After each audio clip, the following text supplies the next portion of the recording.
सकाळचा घाई गडबडीचा नाश्ता असो किंवा अचानक येणारे पाहुणे असो, यात पटकन बनणारं जर काय असेल तर हे पोहे. तर आज आपण एकदम सुटसुटीत आणि पटकन होणारे असे बटाटा वापरून केलेले बटाटा पोहे बघणार आहोत. तर इकडे साहित्य घेताना 4 माणसांच्या पोह्यासाठी मी इकडे 2 कांदे, 1 बटाटा, 3 मिरच्या, कोथिंबीर आणि कढीपत्ता घेतलेला आहे. पोहे धुवून घ्यायच्या अगोदरच आपल्याला या सगळ्या गोष्टी चिरून घ्यायच्या आहेत की ज्यामुळे आपण पटकन पोहे तयार करू.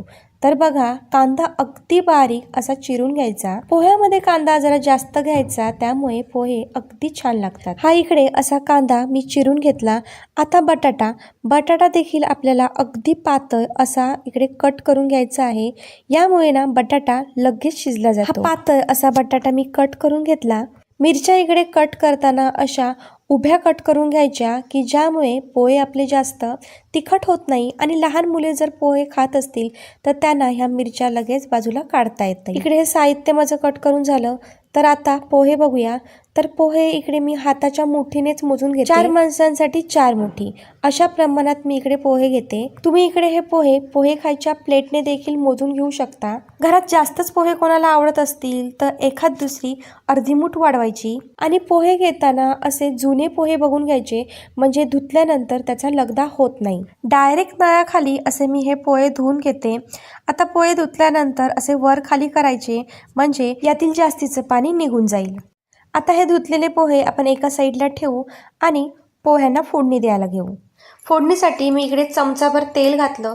तेल चांगलं गरम झालं की यामध्ये अर्धा चमचा मीठ घालायचं आणि यामध्ये तुमच्या आवडीनुसार शेंगदाणे घालून घ्यायचे. शेंगदाण्याची अशी ही वरची साल निघेपर्यंत खरपूस असे शेंगदाणे भाजून घ्यायचे. आता हे काढून घेऊया.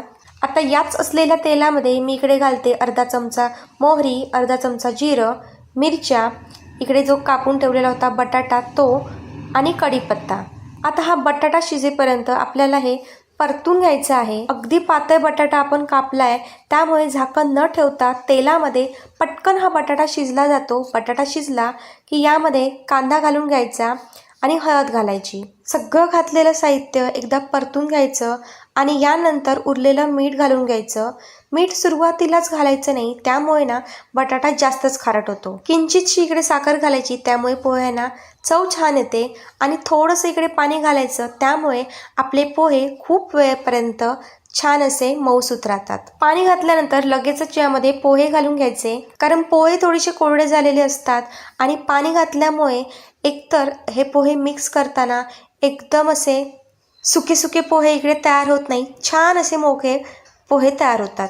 एकदम हलक्या हाताने हे आता मिक्स करून घ्यायचे आणि मिक्स करताना असा उलटण्याचा वापर करायचा की ज्यामुळे ना पोहे तुटत नाहीत. पोहे आपले छान मिक्स करून झाले. आता याला 2 मिनिटाची एक वाफ काढून घ्यायची की ज्यामुळे यामध्ये उरलेला सुरलेला कच्चेपणा जो असेल तो निघून जाईल. मस्त अशी एक वाफ बसलेली आहे या पोह्यांना. आता हे पोहे मी लगेचच खायला घेणार आहे, त्यामुळे मी यामध्ये लिंबू पिते. तुम्हाला हे पोहे खायला थोडा वेळ असेल तर तुम्ही लिंबू नंतर पिऊ शकता. वरती अशी हिरवीगार कोथिंबीर घालायची. तळलेले हे शेंगदाणे घालायचे. आपले हे बटाटा पोहे इकडे तयार झालेले आहेत.